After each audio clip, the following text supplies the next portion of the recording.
juntos. Mateus capítulo 3, versículo 1 ao 10. Eu vou ler os versículos ímpares e a igreja os versículos pares. Combinado? Vai estar no telão para a gente fazer uma leitura alternada. E naqueles dias apareceu João Batista pregando no deserto da Judéia.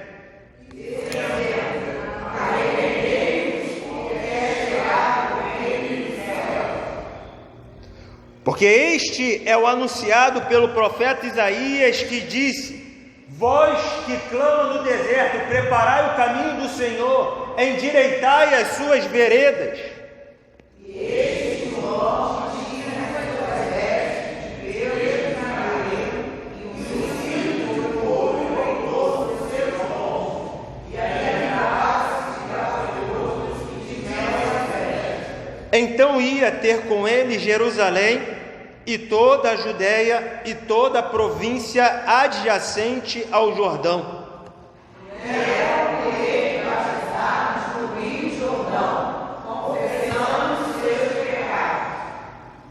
E vendo ele muito dos fariseus e dos saduceus que viam o seu batismo, dizia: raça de víboras, ou semente de cobra, antro de víboras. Semente de víbora é o que são vocês. É isso que ele está querendo dizer quando dizia raça de víboras. Quem ensinou a fugir da ira futura?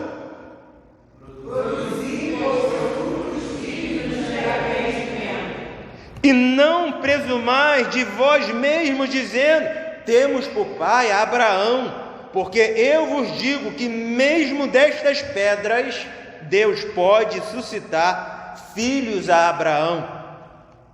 E também agora está posto nas chagas da rainha da toda árvore, pois, que não produz bom fruto, é cortada e lançada no fogo. Amém. Vamos orar? Feche seus olhos. Senhor Deus, fala conosco nessa noite. Nos direcionas, nos mostra a Tua verdade, nos faça reconhecer os nossos erros. É o que eu te peço em nome de Jesus. Amém. Pode se sentar. O título dessa mensagem que Deus colocou no meu coração é O Meu Arrependimento. Vamos repetir só os homens?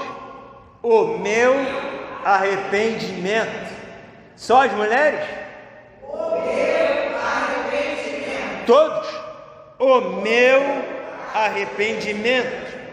Eu me arrependo dos meus erros, das minhas mentiras, dos enganos, dos palavrões, das minhas maldades, da minha agressividade. Se eu pudesse ver um raio-x e ver o teu erro, o teu pecado, eu poderia ficar aqui muito triste. Se você pudesse ver o meu erro, o meu pecado, ficaria também muito triste. Mas imagina Deus vendo nossos erros, nossos pecados. Como Ele deve ficar? Triste ou alegre? Às vezes a minha agressividade, o meu ciúme doentio, a minha idolatria, meus desejos carnais, que pode ser muitas coisas: pornografia, adultério, orgias, bebedeiras, imoralidade, egoísmo, autoritarismo, antipatia. Tem gente que é antipática, não fala com ninguém, cara fechada, e isso não é bom. Quando sou controlador ou manipulador para a minha vontade, quando sou ignorante, quando eu peco, Deus fica triste. A pessoa que sofreu devido ao seu pecado também fica chateado, fica triste. Então consideramos todos nós pecadores. Vou me arrepender de quê? Você pode pensar: dos seus pecados. Eu me arrependo dos meus pecados. É o meu arrependimento. Cada um tem o seu pecado. Jesus, Ele morreu só para o meu pecado? Por todos os pecados. Mas muitas vezes a gente tem amnésia, a gente não lembra dos nossos erros, das nossas faltas, das nossas mentiras. Tudo bem que seu passado foi limpo por Jesus, Mas o seu presente, como está? Nós precisamos estar diante de Deus quites. Precisamos estar diante de Deus zerados. Por isso devemos sempre estar aos pés da cruz, nos arrependendo. Arrependimento é abandonar o pecado, é mudar de mente, é uma conversão, é tomar um novo rumo, é virar as costas para o pecado, é uma mudança de 180 graus, é uma transformação de vida. Obrigado. Não existirá despertamento ou avivamento sem arrependimento, sem confissão de pecados. A fé de muitos cristãos hoje está enfraquecida, porque eles não confessam os seus pecados, digam que estão com problemas, mas não confessam, não deixam o seu pecado para trás. Muitos crentes estão frios, indiferentes, estão totalmente sem culpa, totalmente vivendo uma vida sem peso, porque acham que está liberado tudo, não tem ninguém que vai chamá-lo a atenção. E aqui Deus está mostrando que os nossos pecados devem ser confessados. Qual a mensagem da igreja? Olha o que Jesus disse: arrependei-vos, porque está próximo o reino dos céus. Na verdade, João Batista, Mateus 3:1, ele, usado o precursor, anuncia: arrependei-vos. Para quê? Porque está próximo o reino dos céus. João Batista é a voz que clama no deserto. Mateus 11:12 diz: desde os dias de João Batista até agora o reino dos céus é tomado por esforço, e os que se esforçam se apoderam dele. O reino dos céus é recebido através de confissão de pecado. Esse é o seu esforço. Você tem que confessar o seu pecado. Não pode dizer que aquilo não é pecado e pronto, confesse ele e deixe. É com esforço, é renúncia. A igreja de Jesus, essa é a mensagem: o esforço em seguir a Cristo e anular o pecado, bloquear o pecado quando ele aparece. Às vezes ele aparece através das redes sociais, escancarado, você vê aquilo e você tem que logo clicar na setinha lá para excluir aquilo. Você não queria ver aquilo, mas apareceu. Mas alguns gostam e avançam na tela, avançam mais um pouquinho, avançam numa piada de mau gosto. Isso é pecado. Você precisa bloquear, você precisa fechar, anular aquilo que pode provocar o pecado na sua vida. O testemunho de João Batista sobre o Messias deve ser seguido por nós. João Batista é o precursor que veio um pouco antes, abrindo o caminho, preparando o coração do povo para receber a mensagem de Deus, de Jesus. E em João 3, versículo 29, dizia ele, João Batista: convém que ele cresça e quem diminua? Eu, você, todos nós. Então Deus cresce. A gente tem que sempre lembrar que Jesus é superior a mim e a você. Sobre qualquer homem, Jesus sempre vai ser superior, porque Ele é Deus, Senhor. Nós não podemos pegar o lugar de Deus, nós não podemos ser Deus, não podemos julgar como Deus, não podemos condenar como Deus, não podemos absolver como Deus. É Deus que faz isso. Deixe Deus fazer o trabalho dele e faça o seu. João Batista está querendo dizer aqui: eu vou continuar pregando, eu vou continuar anunciando as boas novas, vou continuar com a minha mensagem. Arrependei-vos, porque está chegando, está próximo o reino dos céus. Existe um espírito profético que une a mensagem de João Batista e a mensagem do profeta Elias. Olha o que diz em Lucas 1,17: e irá adiante dele no espírito e virtude de Elias, o profeta, para converter os corações dos pais aos filhos e os rebeldes à prudência dos justos, com o fim de preparar um povo para a vinda do Senhor. É claro aqui que Jesus está mostrando que João Batista está preparando o caminho, o coração do povo, para que quando o mestre estiver, seja reconhecido a sua superioridade, seja reconhecido o seu senhorio e seja reconhecido o Salvador, o Messias. Elias denunciou as práticas de idolatria do rei Acabe e Jezabel. E olha que coincidência ou jesucidência, também João Batista condena as práticas de Herodes, o rei Herodes. Dizia ele, denunciando publicamente o pecado do rei Herodes, ele se deitava com a sua cunhada, e a lei diz em Levítico 18:16: não descobrirás a nudez da mulher do teu irmão, é a nudez de teu irmão. A Bíblia diz que Herodias, quando ouvia João Batista pregar e denunciar o pecado, porque ela estava se juntando com o rei Herodes, mas era casada com o irmão de Herodes, era pecado. E João Batista aqui clamava, pregava, anunciava e denunciava o pecado deles. Por isso prendeu, e ela, insatisfeita, pediu a cabeça de João Batista quando a sua filha dançou, Salomé, e ali o rei, devido à sua festa de aniversário, um pouco já alto da bebida, disse para a menina: pede-me o que tu quiseres, até metade do meu reino te darei.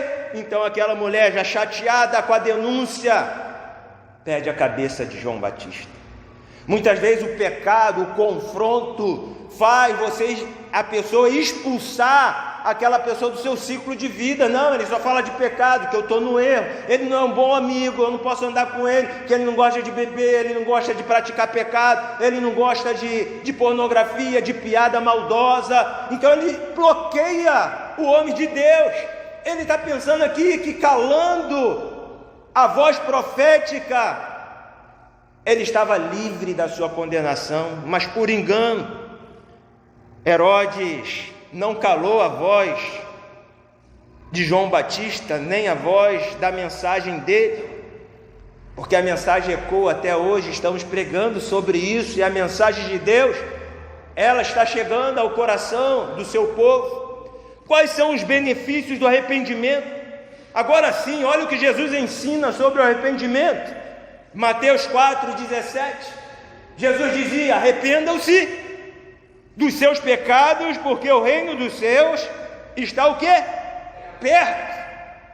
Era ele o reino dos céus.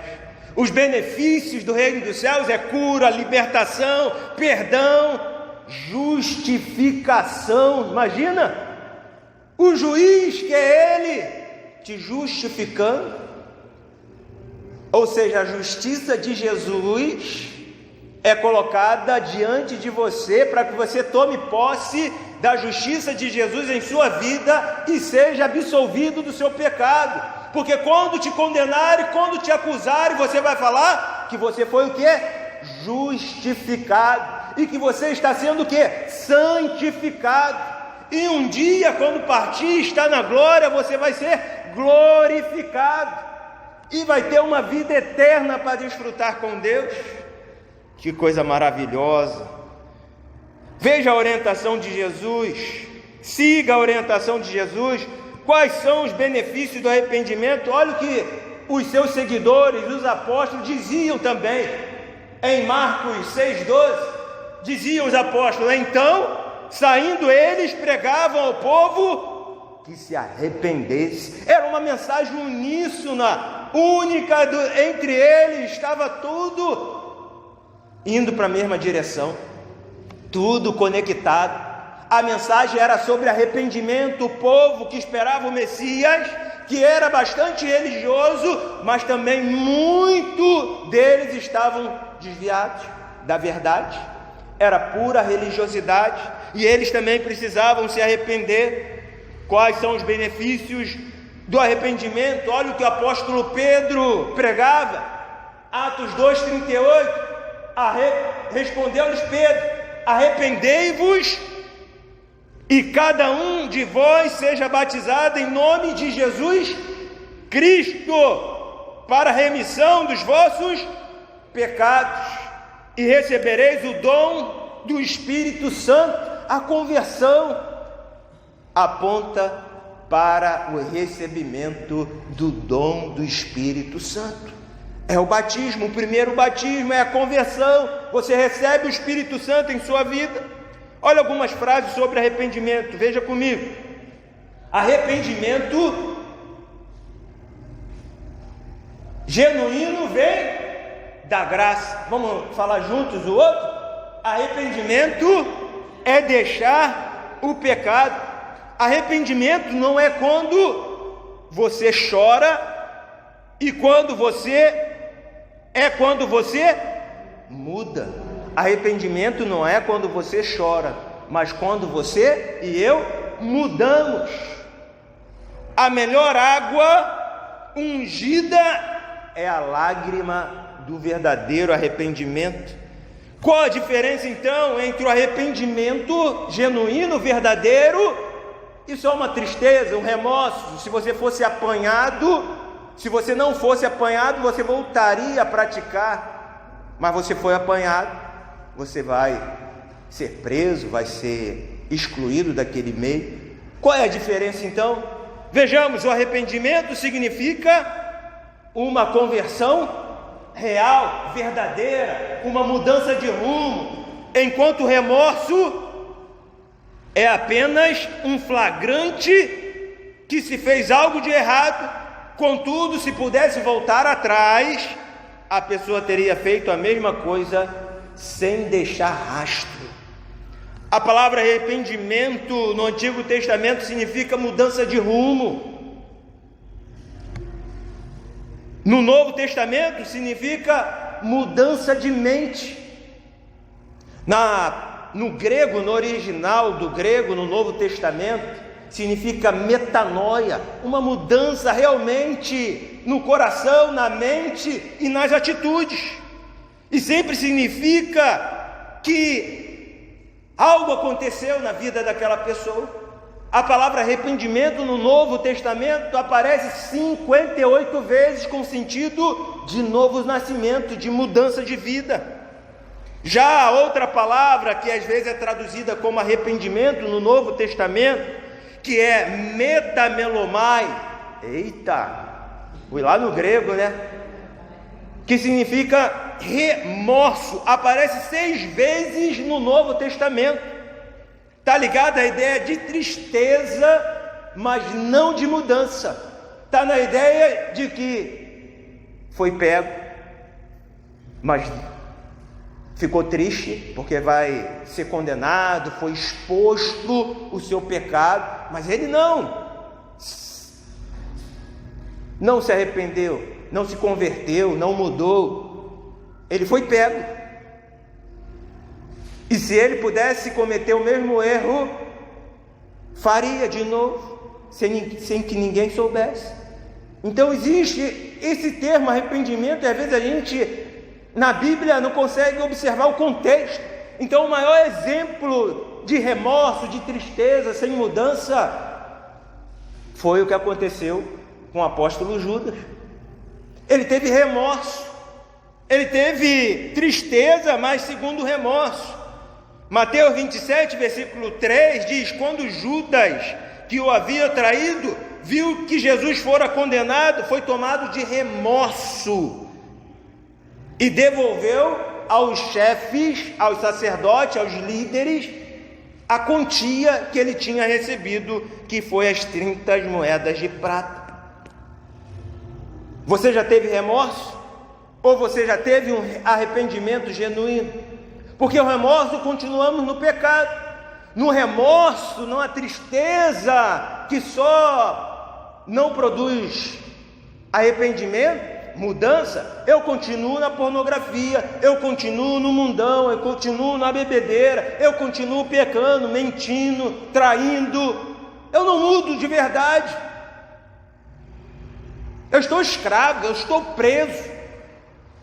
Mas o verdadeiro arrependimento acaba com tudo fica para trás, é cortado toda e qualquer influência maligna sobre esse pecado, é colocado diante da cruz, Jesus leva com ele para a cruz e te absolve. Então, como iniciar uma transformação de vida? Como eu posso fazer isso? Como você fez isso? Como eu continuo fazendo isso todos os dias, mudando para melhor,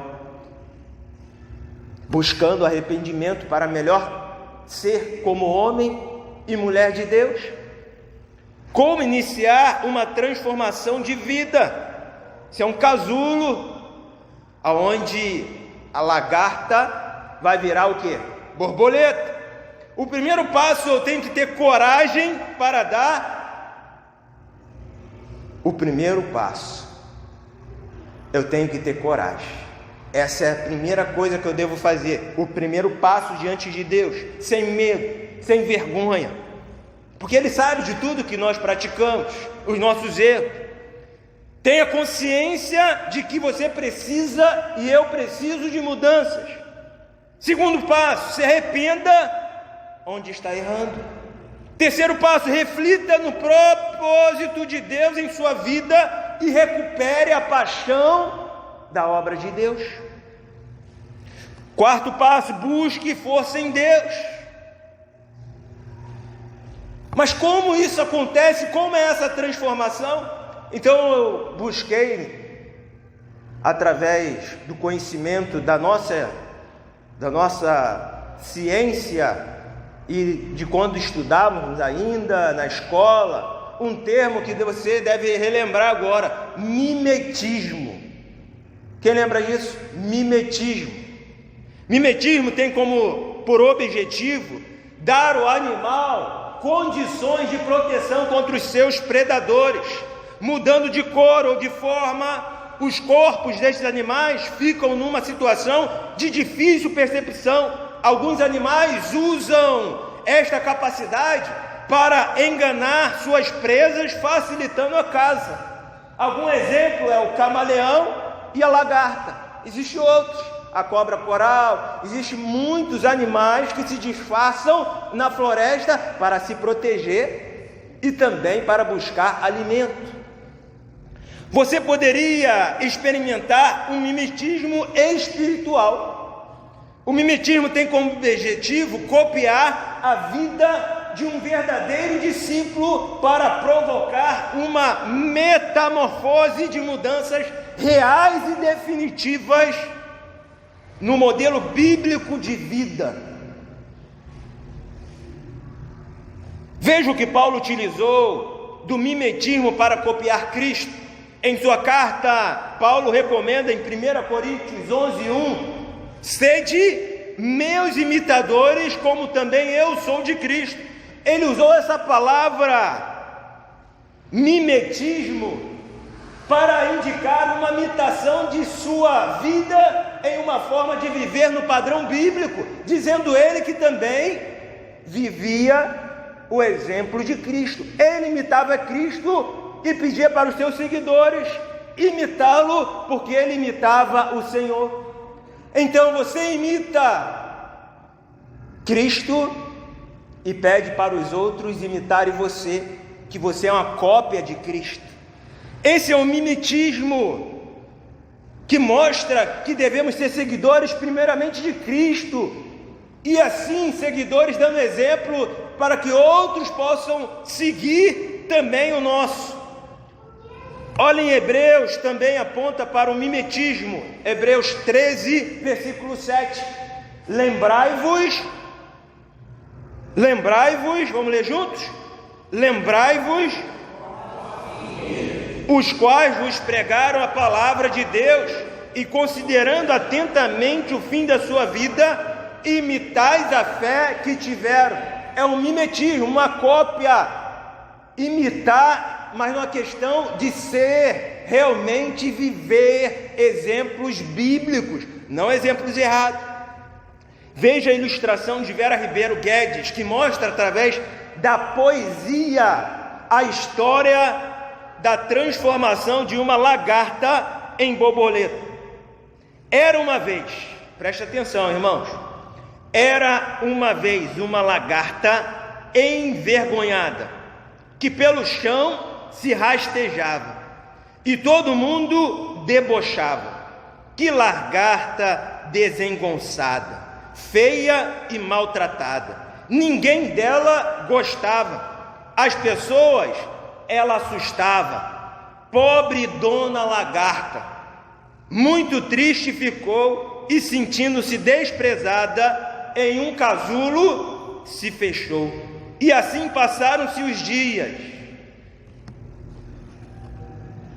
Ninguém a sua falta sentia, até que em belo cenário, enquanto o sol a vida aquecia e a rosa o jardim floria, em um galho pendurado o casulo se abria, e uma linda borboleta de asas bem coloridas o casulo deixou, alegrando nossa vida, e todos viram o milagre que a natureza preparou.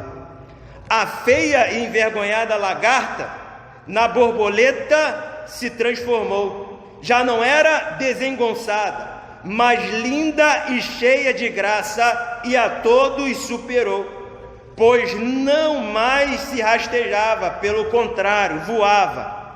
O céu, enfim, conquistou. A lagarta utilizou uma metamorfose diferente do mimetismo, que é muito bom também, copiar práticas boas, copiar ensinamentos bons, mas a metamorfose é tudo diferente. É uma transformação total, é uma transformação divina. Ele nos tira das trevas e nos transporta para o reino do seu Filho amado. Essa é a experiência que nós tivemos através de um novo nascimento. Eu e você vivemos uma metamorfose, uma mudança completa. Mudamos de caráter e nossas atitudes. Mas sabe quem garante a nossa transformação? No Velho Testamento, todo judeu que crê em Deus e na promessa do Filho de Deus que viria para perdoar os nossos pecados, tinha como obrigação, ao pecar, levar uma oferta, levar um animal, levar um cabrito, levar um boi, um touro, diante do tabernáculo, e apresentava ao sacerdote. O sacerdote olhava o animal, via se tinha algum defeito ou não.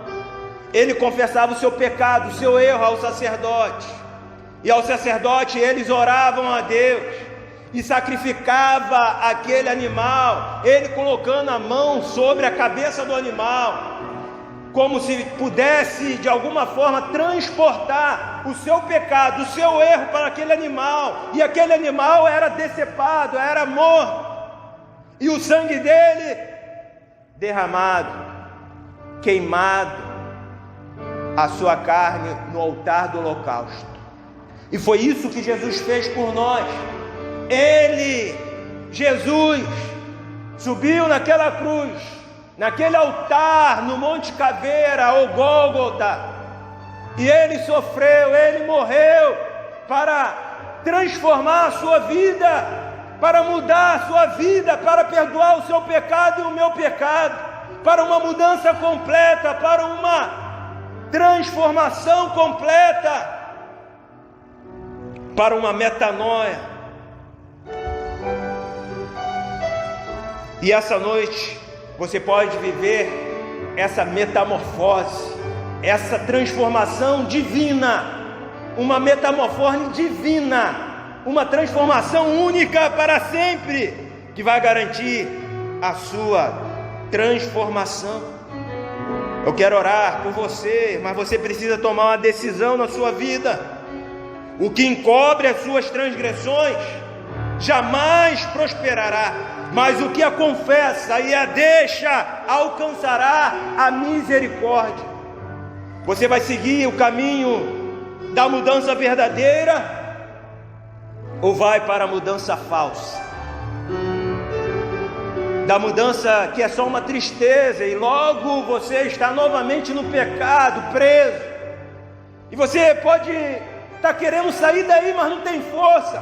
Mas nessa noite Deus te chama a uma transformação genuína pelo poder de Deus, pelo poder de Jesus. Ele pode transformar a nossa vida, a sua vida. Não esconda o seu pecado. Coloque diante do altar, diante de Deus. A tristeza, segundo Deus, opera arrependimento para a salvação e não produz remorso. Mas a tristeza, segundo o mundo, o verdadeiro arrependimento traz vida, traz salvação. Vamos orar? Feche seus olhos aonde você estiver. Peça a Deus que fale ao teu coração nesse momento. É você e Deus. Lembra de alguma coisa que está te incomodando, trazendo tristeza, e você quer se arrepender nessa noite. Você quer confessar nessa noite e deixar diante da cruz o seu pecado.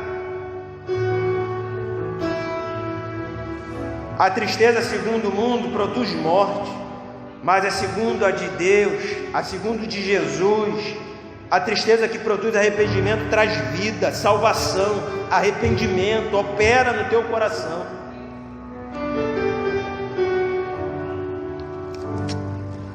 Se você deseja mudar a sua vida nessa noite, levanta a tua mão, um sinal assim: eu quero uma metamorfose, eu quero uma mudança total na minha vida.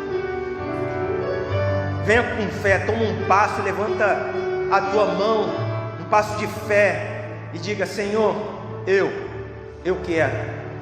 Levanta com fé, bem alto, para Jesus segurar a tua mão e dizer: meu filho, eu estou contigo, eu jamais vou te abandonar, eu jamais te deixarei. Quando vem a mim, jamais lançarei fora, jamais te lançarei fora. Se você deseja, ore comigo assim, onde você estiver. Senhor Jesus, perdoa os meus pecados. Eu me arrependo nessa noite de todos os meus erros, de todas as minhas falhas. Eu não quero viver preso, algemado ao pecado, ao passado. Eu quero viver os teus planos. Eu quero viver o melhor de Deus na minha vida. Jesus, me resgate nessa noite. Tira, Deus, toda a prisão que me cerca. Venha sobre mim essa noite com teu Santo Espírito e sela poderosamente a minha vida. Marca a minha vida nessa noite, em nome de Jesus, amém. Vamos estar louvando essa última música. E se você orou comigo nessa noite, pedindo ajuda a Deus, saiba que Ele vai te transformar. Vamos ficar de pé e cantar?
juntos.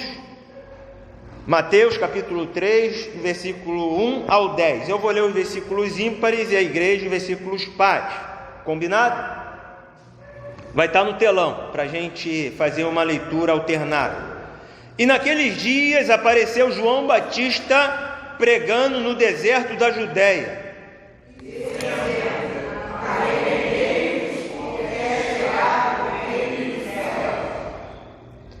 Porque este é o anunciado pelo profeta Isaías, que disse: vós que clamam no deserto, preparai o caminho do Senhor, endireitai as suas veredas.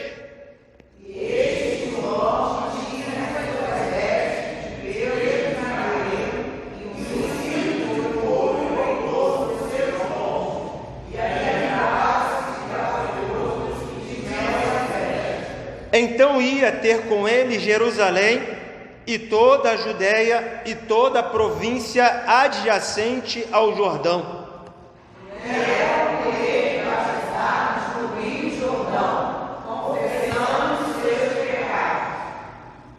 E vendo ele muito dos fariseus e dos saduceus que viam o seu batismo, dizia: raça de víboras, ou semente de cobra, antro de víboras. Semente de víbora é o que são vocês. É isso que ele está querendo dizer quando dizia raça de víboras. Quem ensinou a fugir da ira futura?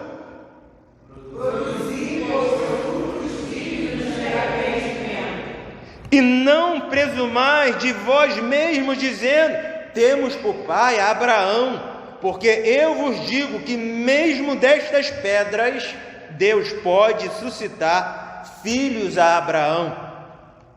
E também agora está posto nas chamas toda árvore, pois, que não produz bom fruto, é cortada e lançada no fogo. Amém. Vamos orar? Feche seus olhos. Senhor Deus, fala conosco nessa noite. Nos direcionas, nos mostra a Tua verdade, nos faça reconhecer os nossos erros. É o que eu te peço em nome de Jesus. Amém. Pode se sentar. O título dessa mensagem que Deus colocou no meu coração é O Meu Arrependimento. Vamos repetir só os homens? O meu arrependimento. Só as mulheres? O meu arrependimento. Todos? O meu arrependimento.